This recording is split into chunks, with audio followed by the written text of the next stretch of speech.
Hello everyone, today I will be walking you through the transaction DAO IMPL class, which is part of the data access layer in our payment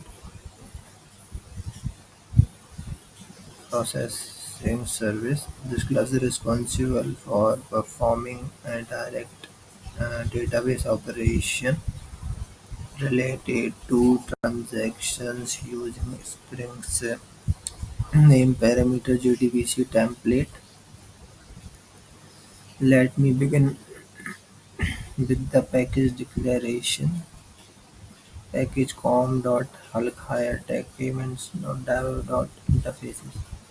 So this tells us that the class belongs to the DAO.interface package under our payments module structuring packages. This way helps maintain clarity in a large projects. Next we have the import statement import java.util.hasmap.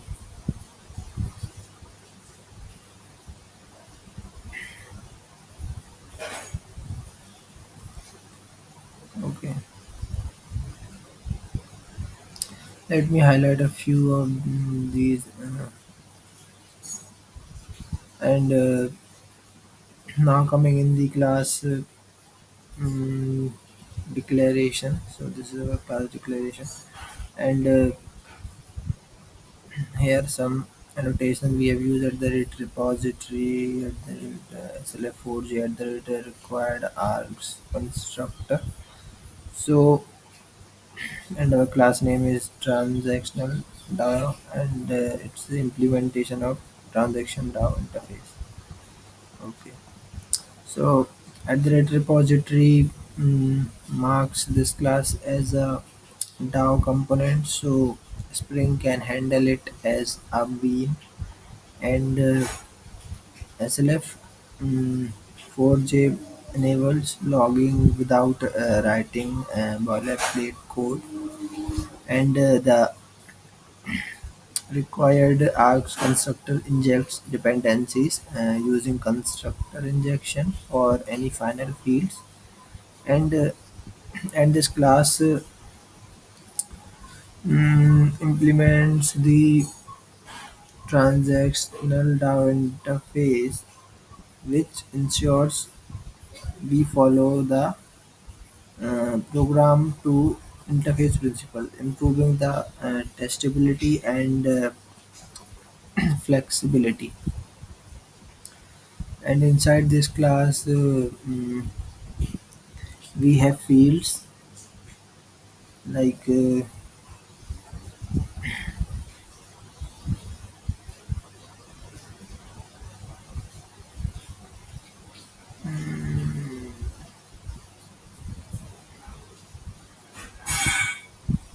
we have fields like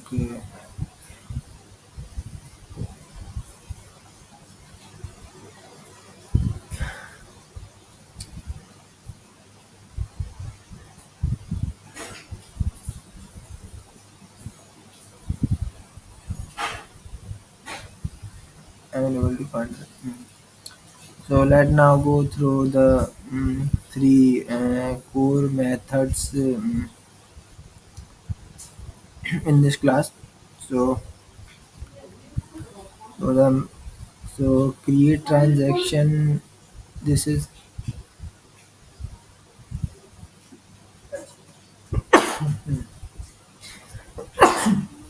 yeah. So this method sorry. So this method inserts a new transaction record uh, into the database. So and this is like it's showing that we are using log for the testing log logging purpose. So it shows that our program works correctly creating transaction. Here we log the incoming entity using logger.info log.info and then we prepare the SQL query. This is the SQL query string SQL. We are taking it as a string, and this insert mm, statement maps each field from the transaction entity to the corresponding name parameter. Then we we then use this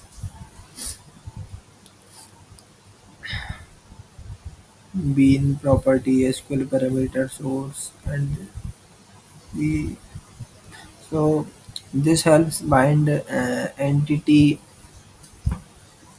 fields directly to the named placeholder. Then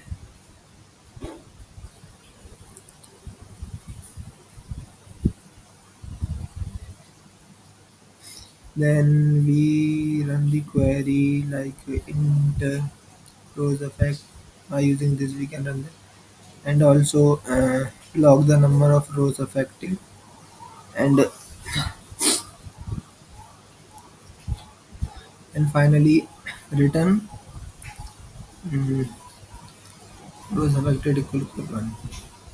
So this ensures that we only return uh, true if one row was successfully inserted.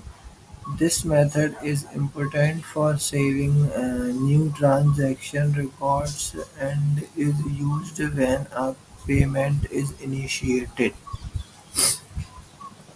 Okay, and the second method is get transaction by reference. So this method retrieves a transaction based on a unique transaction reference, and uh, and we write the SQL query with a name parameter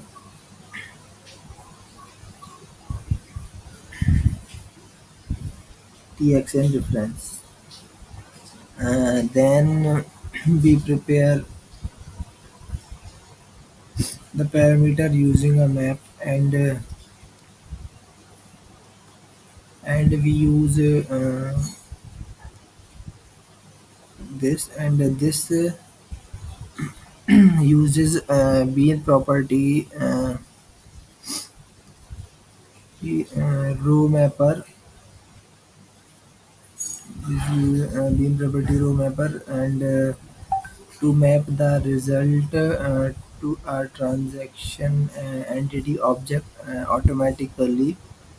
After fetching, we log a success message and return the entity. This method is essential for any service or validation where we wanted to fetch existing transaction data using a unique reference. And the third method is update transaction. So this method updates certain fields in an existing transaction record, and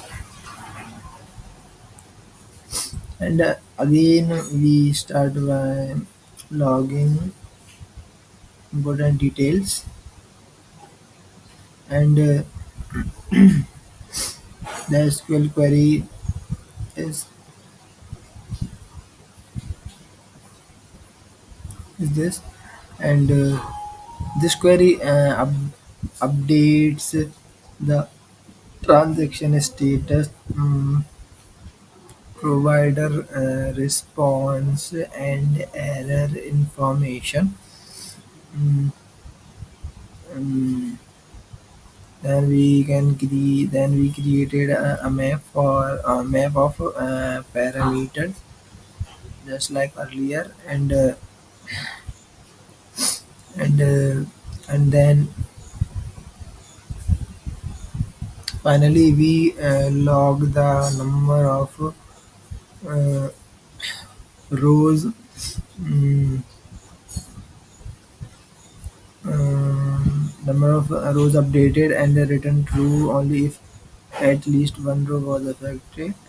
This method plays a crucial role in updating the status of a payment after external payment provider. Uh,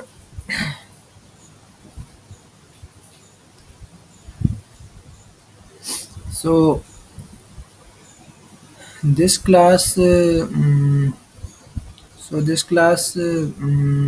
handles all the database operations for transactions. It uses Spring JDBC for direct SQL-based access with parameter binding.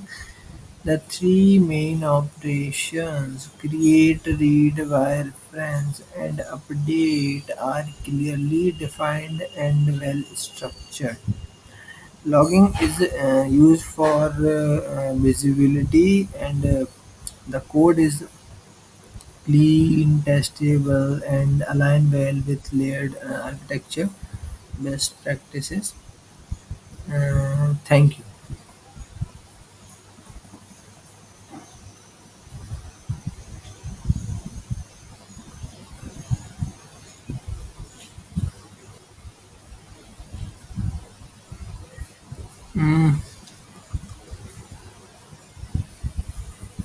Mm, Three key things I also want to explain.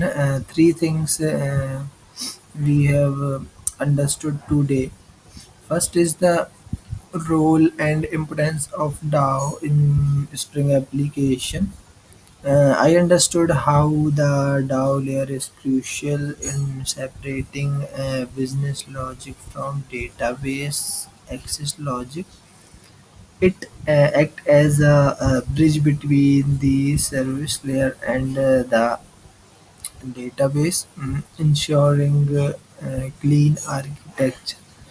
In this case, transaction IMPL directly interact with the database using SQL query through Spring's name parameter JDBC template, which is safer and more readable than classic JDBC. This makes the code maintainable, testable, and secure against SQL injections. And the second thing, how name parameter JDBC template and bean property row mapper work. So I explored how named parameter JDBC simplifies executing parameterized queries with named parameters, reducing the risk of errors and improving readability. I also learned how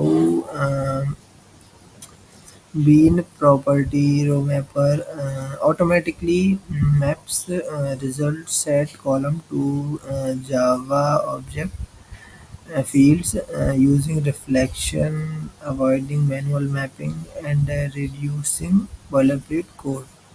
These tools together helps write clean production ready DAO code without using full JPA or Hibernate, which is useful in performance critical or legacy systems. And third thing is end-to-end flow of transaction data through DAO methods. So today I deeply understood the end-to-end life cycle of transaction in our system. When a payment is initiated, the transaction insert a record. Later, get transaction by reference is used to fetch its detail for validation or status checks. Finally, once the transaction is complete, update the status. This flow demonstrates how each method is in transactional. DAO IMPL is tightly connected to the business logic and how now enables tracking and modifying transaction state reliability. Thank you.